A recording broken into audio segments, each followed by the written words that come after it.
Cody Lamas, your round 2A winner, takes the green flag. He won the last race, so he gets to start on the pole here. For the second race of the weekend here, and Lamas, just like the first race, catapults way out into the lead as Ian Dutta and Zach Rogers are set to do battle for second, and Lamas already, just like the first race, pulling away, and we got Zach Rogers up, head on to the wall. Well then, this happened while we were heading up the hill. Zach Rogers just pinches the 55, and Dutta just turns the 3-car hard into the inside wall. That wasn't a very nice of either of those two. That was not particularly nice of Zach Rogers, because that basically messed Dutta's run up already, as he's now fallen all the way to the near the outside half of the top 10. So right now, the stewards are looking at that accident, although I don't really think it was Dutta's fault. I think Rogers just got a little bit too defensive too early. Meanwhile, because of that accident, Jordan Davis, Cody Lamas' teammate, slides up into second place position. So Jordan Davis had a pretty good run in the last race. Managed to stay somewhat clean, and if he sells behind second, behind Lamas, or can somehow catch his teammate, he could really leave this weekend with a really good points weekend overall. Cooper Cyron, who had to start in the back because of where he finished in the last race, is getting into the 15 of Brandon Nichols and has just dumped him. Although, to be fair, I think the 15 doesn't have as much horsepower as the 8-car does. And Zach Rogers, oh, we got more accident too. There's more smoke. Not sure where that came from. Explains it. Dylan Young gets a little bit over anxious, goes 3 wide, gets a little bit loose, and kind of panics and hits the 56 and turns him into, I believe that is James Shelley, and Sean Angel and a couple of others get some damage out of that. Not a good start for a couple of these drivers, and that's a shame for DeLeese. He started 29th, and that's going to ruin his day completely. Meanwhile, it's kind of a spectacle up here for third place, as Vladimir Petrov, who kind of was involved in some controversy in the last race, on the last lap, where he got into Michael Cavanero battling for position and pretty much took him out while trying to pass him. And stewards debated whether or not to have him start in the back for this race. However, I guess their reasoning was that it was last lap tensions and other such, although I don't necessarily agree with that call. So Petrov's still hanging up in third, although Wash is giving him a run for his money, and I will believe Fibrosis and Cavanero, once they stop fighting with each other, will come up and challenge the young Russian.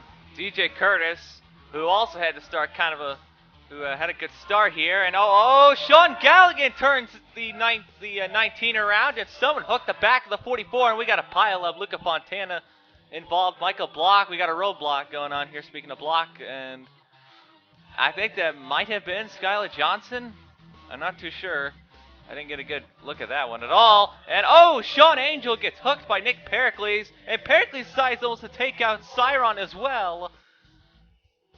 Big calamity in turn 1. So look at that again. I think DJ Curtis got a little bit too trigger happy as he bumps said Cole. Galligan didn't really use the brakes that much, and help from Sean and help from Charles Sanford helped cause the spin, although I think it was going to happen either way.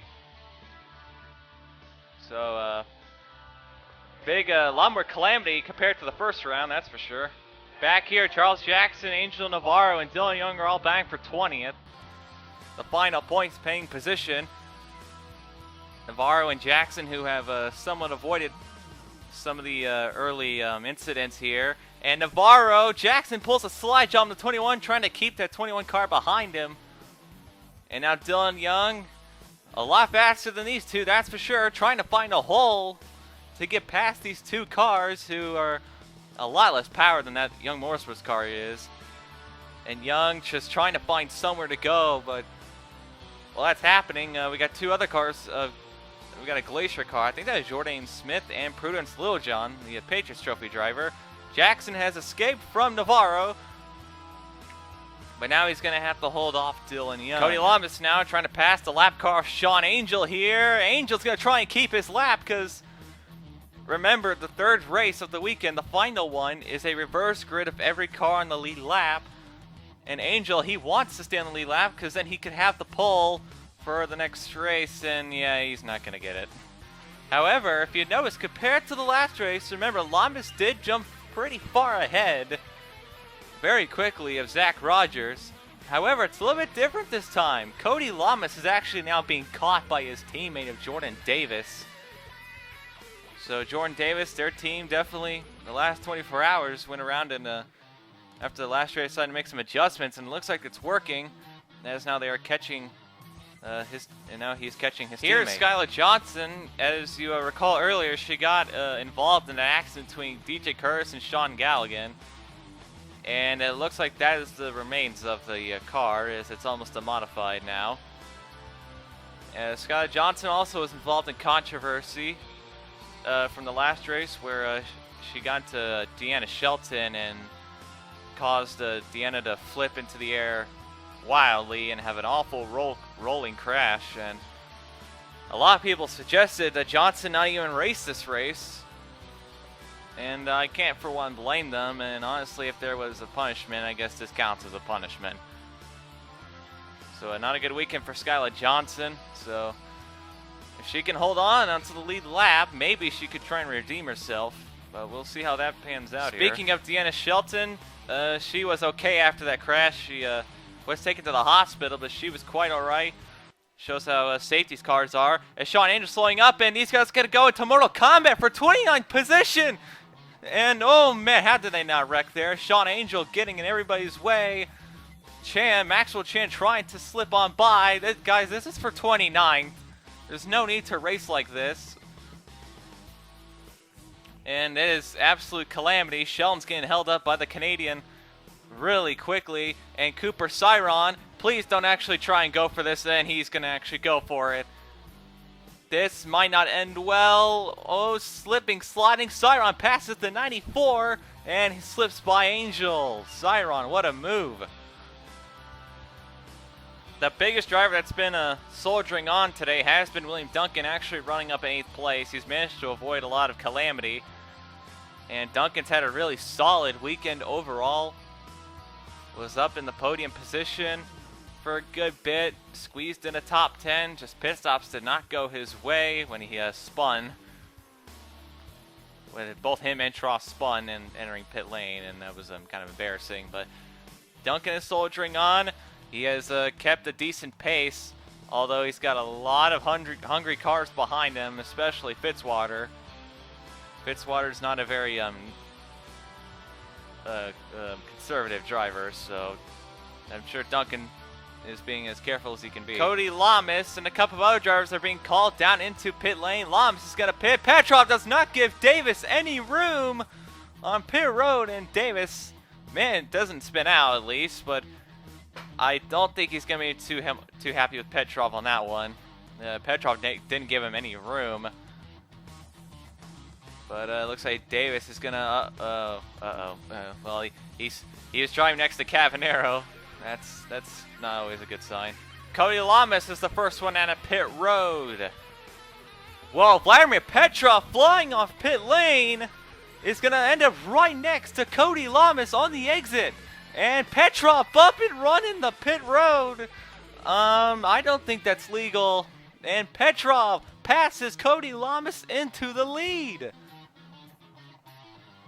What a move. Petrov gave Lamas a bump and run short track maneuver on pit lane. I don't know if that's a legal move or not, although I can't really imagine Lamas is too happy right now. And Petrov flew out of pit lane as well. I wonder if the 09 was speeding, because that's what it kind of looked like. Interesting, that's for well, this is a surprise. Eugene Max is actually third on the racetrack off pit lane. He's actually right behind Lamas as well. And we are hearing DeMax took no tires. I guess that explains it. Petrov took he took 2 tires. So did Lamas, and DeMax took none. So we got some tire strategy going on, seeing if these guys can hold on. I mean, these guys have been sliding all over the dang place. I'm surprised they didn't pit for 4 tires. So we'll see what they can pull. Tamax is actually catching Lamas, so I'm not sure if they made a bad adjustment to the 48 or something. We got a battle for 6 between Alan Cavanero and William Duncan. Duncan trying to make a pass in the 07. Cavanero put the block on him. And Duncan just... Okay. Well, the 97 just overtook the 07 like it was an open wheel race. And pulling away. I wonder if something's wrong with Cavanero's car, because Duncan has not been matching Cavanero's pace at all up until now, and he's already got a 2-second gap on Cavanero, and it's been like 20 seconds. Quiet day so far for Charlie Fibrosis. He had a solid first race and has kept quiet and is now running in 4th position. With only a couple laps to go, I don't think Fibrosis is gonna catch any of the leaders. I think he's a little bit too far back. But Fibrosis, more known for his consistency than his wins, that's for sure. He's going to get a solid point stay pending things go right. The biggest loser on that pit road cycle is Jordan Davis, who fell from 2nd to 15th, and now he's holding up Jesse Turner, who is a lot faster than the 5 car is right now. And Turner trying to find a hole. Davis is giving him nothing, and he turns him hard into the guardrail. That's a big hit. That was a lot like Michael Cavanero's crash. And Jesse Turner, no patience at all. And Jordan Davis, what looked like was a promising day, ends in misery. Meanwhile, we got more carnage as Cyron turns Little John. Cyron's not happy at the 27 at all and spins him out into the wall. Cyron, no patience whatsoever today. Turns the 27 into the wall, and I think that might end up, I don't know if Lil Jon slid up into him or Cyron just turned him around. And we are hearing that they might be penalizing the 82 for turning the 5, and they're going to be looking at Cyron and Lil Jon. Oh man. Alan Cavanero is way off the pace as he's falling out, as he's just fell out of the top 10. And 4 cars all just passed him on one straightaway. Something is that 07 is unhealthy. Cavanero is reporting some kind of engine issue in the car, and it definitely seems like it. Yeah, that car is about 10 miles per hour slower. He's actually the 3rd slowest car on track that's not damaged. Just a couple of laps to go. Veronica Novakovsky is trying to hold off 20th position from Kyle Nova. Kyle Nova has made one heck of a comeback today, ladies and gentlemen. He was all the way in the bottom 4 cars of the field, if I remember correctly, and has now worked into a points-paying position. So well done to the 28 team. And Sean Galligan, who's also trying to make a comeback from that accident with DJ Curtis, he's trying to make a run for a point spot himself. Meanwhile, Vladimir Petrov has taken the lead, and he has started to pull away from Cody Lamas and Eugene DeMax, who are now starting to battle. The stewards did announce Petrov did not speed on pit road, and they haven't really said much about the bump and run on pit lane. I guess they're going to talk about it after the race. We do have a 30-second time penalty system, but however, the rule is that this 30-second time penalty system cannot be initiated until after the race has concluded. So right now, any penalties that could or will be handed out are going to have to wait till later. I can't imagine why they would penalize Petrov. I mean, it was a bump and run on pit lane, but it's not like it damaged either car. So I guess we'll find out after the race is over. But right now, Petrov could be on his way to his first career victory. We're going to go 3 wide for 16th. And Block's he's going for 3 wide, isn't he? Yes, he is. Into Smith, into Trost. Mortal Kombat for 16th. These guys are fighting for everything they can get. Uh-oh, that doesn't look good. Trost sliding up into the 29 and hits him into the wall, and there goes Block. block, though, actually slams the brakes and saves it. But he is going to lose several positions. And I cannot imagine that 29 car is very happy right now. Meanwhile, hell has broken loose as several cars fighting up to William Duncan and Ian Dutta. Dutta just passed Duncan for 6th. And this does not look good at all. Duncan going to try and go for it. Citadino might go for 3 wide. Thinks better of it.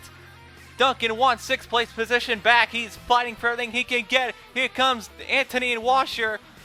Oh, this does not look pretty at all. We're coming to 2 laps to go. Oh, Citadino into Ian Dutta, and Dutta hard into the wall, and he comes back up into the track. He's fine now. Here comes Anthony looking for 6th place from Duncan. A huge bow for 6th position. Washer into the 10. Gets the 10 car loose. Hits him again. Duncan manages to escape. And man, that was Here's something. A replay. This was intense. Washer into the 10. He hit him like twice, and Washer just not being very nice to Anthony, and Anthony's flipping him off. Anthony with the middle finger out the window, not happy about that at all, and I think Duncan is going to escape with the 6th place finish. But look at this 4-car battle. Look at the 5-car battle for 7th position. I've never seen anything like it. I'm sure Dutta wants to get his hands on Citadino, and I'm sure the others aren't too happy about that move either. Cody Lamas, a tire puncture for the 48.